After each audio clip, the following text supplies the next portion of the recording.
Well, good morning, church. And as we move into the fall together, we do it with expectation of the fact that our God is the God who brings all the seasons into place, and that and that as He does this, Lord, it is in itself a sign of His faithfulness to us. And so, as we do that, I just pray that you will keep your eyes on Jesus Christ.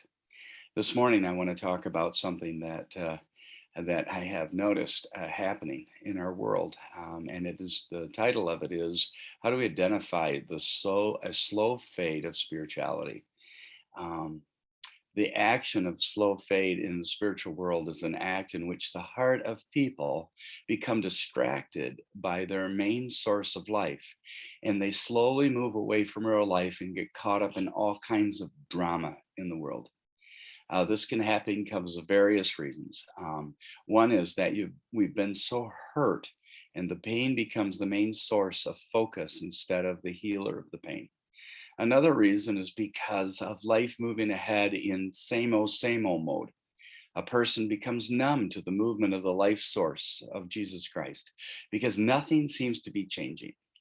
And so, unfortunately, both times of hardship and times of peace can begin to move us into a slow fade spiritually. In my personal devotions, I have been led to the book of Judges. And in the 16th chapter, God, through Samson, had just scored a major victory over the accursed Philistines, an enemy of Israel. Just like in most of history, soon after the dust of the crushing temple settles, the Israelites become complacent in their walk with the Lord and they begin to drift.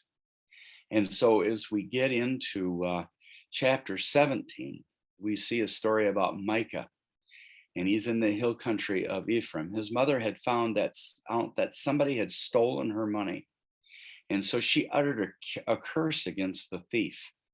And then her own son, Micah, confessed of being the thief.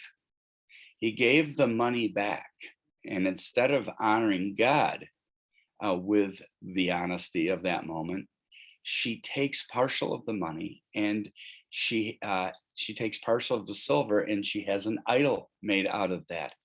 And so she not only has the idol, but she also consecrates the rest of the money to the Lord.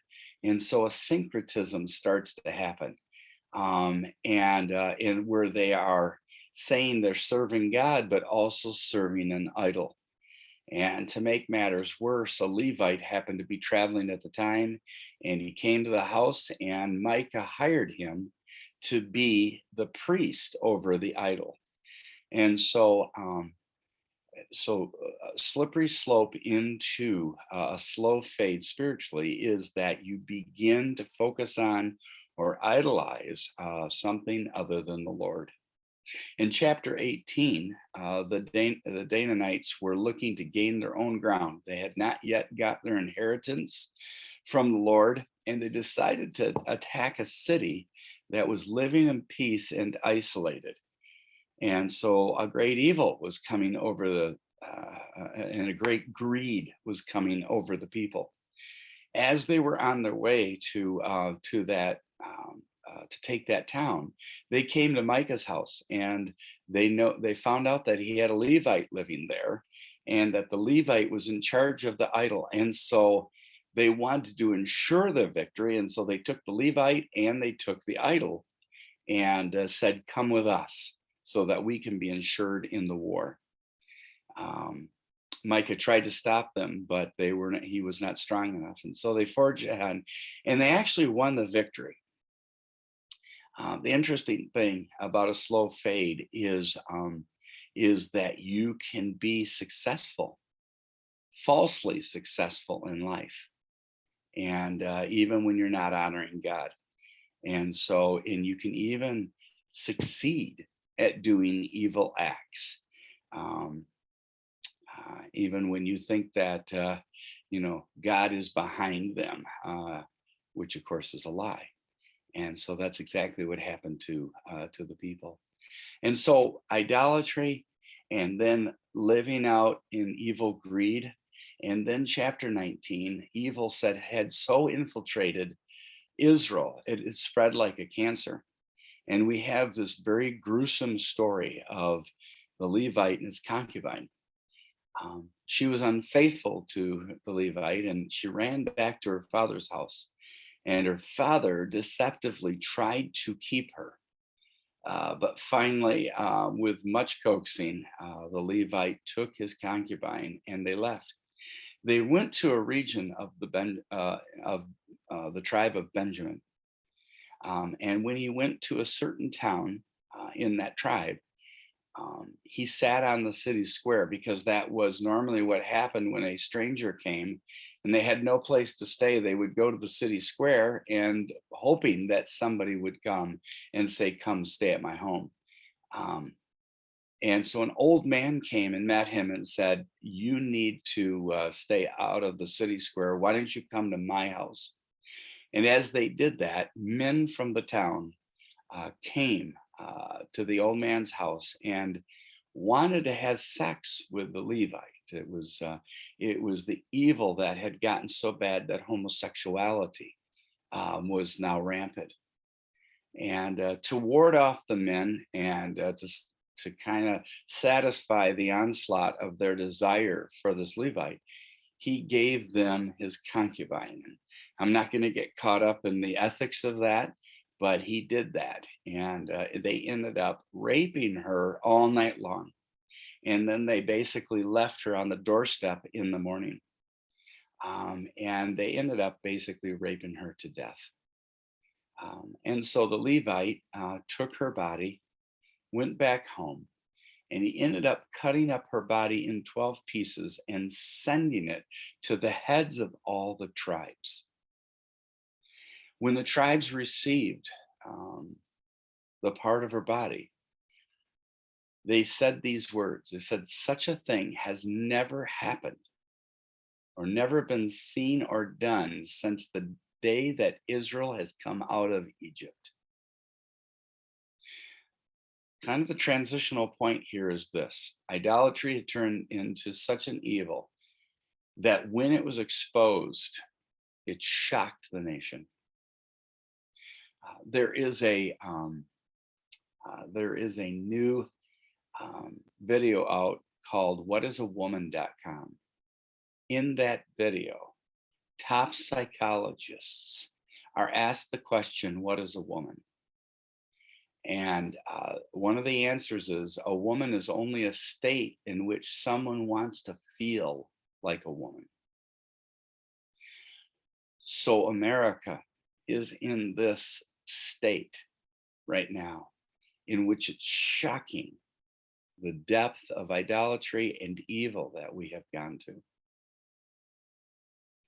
But where this goes, I think, is very fascinating. And it's a point, I think, for the church to hear, because the church has been really in a state of loss for a long time.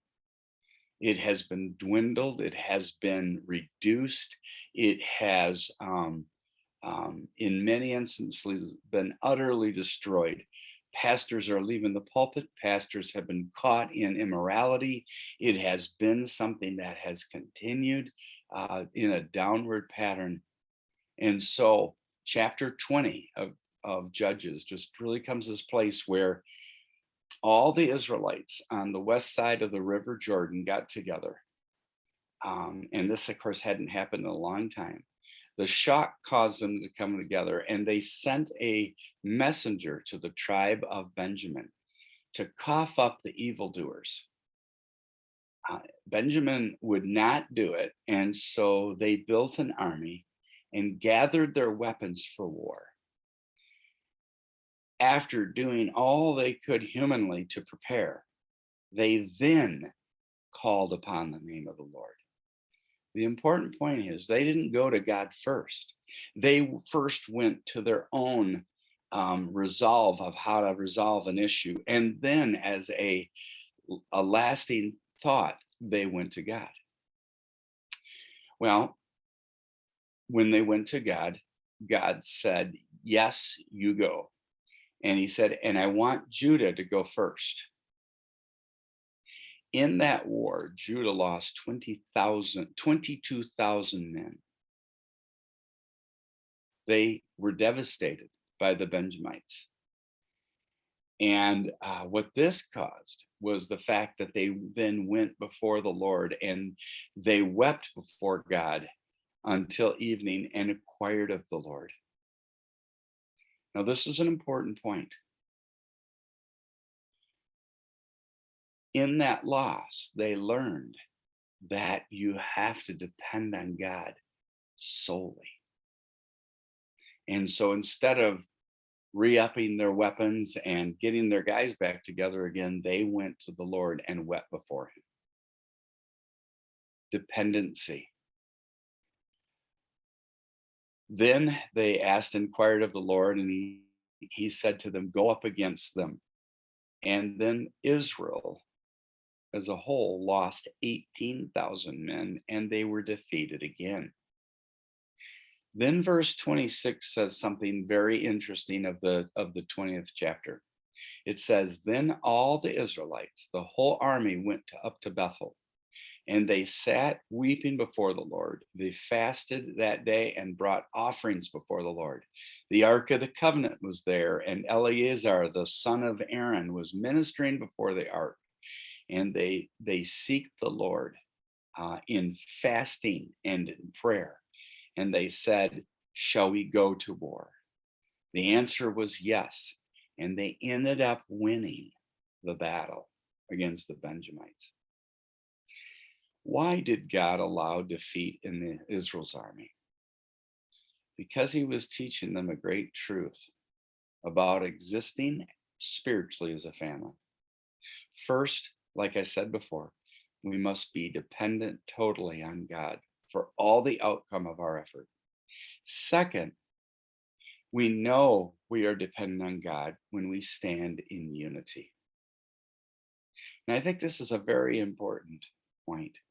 And it's this point that somebody may ask the question today, why is the family of God that Jesus himself said that the gates of hell would not prevail against? Why does it seem like the church is being so devastated and so defeated? And I really believe it's this. I believe that we have, as a church, lost our dependency on God, that we turn to our own human devices, our own human plans to lead the church instead of crying out to the Lord.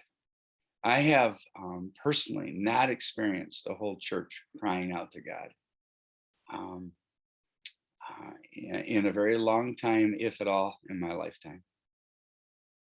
But I think the other thing is this. We have embraced America independency to the point that we are not really an institution of unity. I see so much experience about people kind of putting up with each other instead of embracing each other as brothers and sisters and living in unity. And it is found in the attitudes of people and in the actions. And we are very, very, in our independence, we're very separated.